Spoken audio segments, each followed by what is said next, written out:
Et notamment, il y a un témoignage que j'avais préparé, que je n'ai quand même pas au dernier moment publié dans ce livre, parce que je n'avais pas poussé moi-même mon enquête assez loin pour être sûr que ce soit un récit authentique. Tout ce que j'ai pu, ça s'est passé en Allemagne. J'ai quand même, à la fin de ce livre, c'est le récit d'un jeune garçon qui a été entraîné malgré lui par un ami dans des cercles sataniques, mais vraiment les cercles vraiment sataniques, c'est-à-dire que personne ne connaît, même pas les journalistes, même pas les enquêteurs spécialisés. D'ailleurs, les enquêteurs spécialisés eux-mêmes le savent en disant le pire nous échappe, pas, nous n'arrivons pas à les joindre, mais qui peuvent atteindre des gens ayant des postes officiels dans l'administration à de très haut niveau. On n'a pas brûlé toutes les sorcières alors? Non, non, non, loin de là. Et alors, dans ce récit, à la fin du livre, il y avait 3 adresses de presbytères, catholiques ou protestants en Allemagne, en Autriche et en Suisse, disant si vous trouvez devant des cas semblables, voilà des centres où on pourra aider éventuellement ces jeunes à essayer de leur échapper. J'ai téléphoné à l'un d'entre eux, qui existait vraiment quand même. Donc j'ai quand même un indice de l'authenticité du phénomène.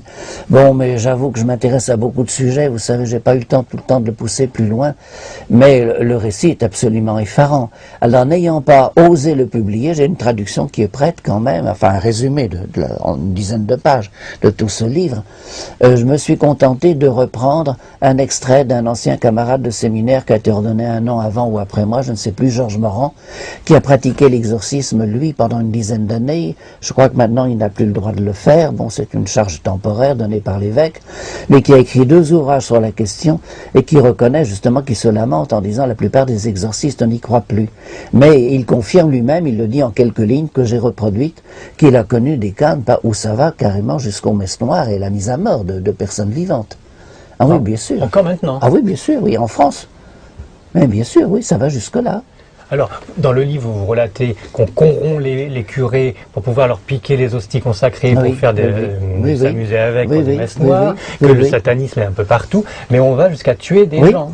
Alors, si vous voulez, quand je le dis, moi, en parlant de satanisme, et quand je le dis en tant que prêtre, je ne suis pas très crédible. Bon, mais si par ailleurs vous avez des missions un peu spécialisées, notamment sur la pornographie et la pornographie enfantine, alors là, on va vous révéler qu'effectivement, il y a des gens qui tournent des enfants qu'on est en train de torturer et on le filme.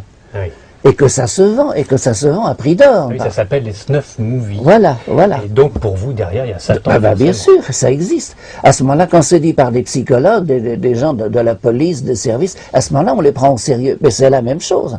C'est le même phénomène, bien entendu. C'est la destruction de la création de Dieu, bien sûr. Systématiquement. Petit enfant, bien sûr, tout à fait saint. Dans ce cas-là, de plus pur, de plus fragile, etc. Oui, bien sûr, bien sûr. Toute la pureté de la création du monde magnifique. Bien sûr. Dès que Satan peut le salir, bien sûr. Ouais.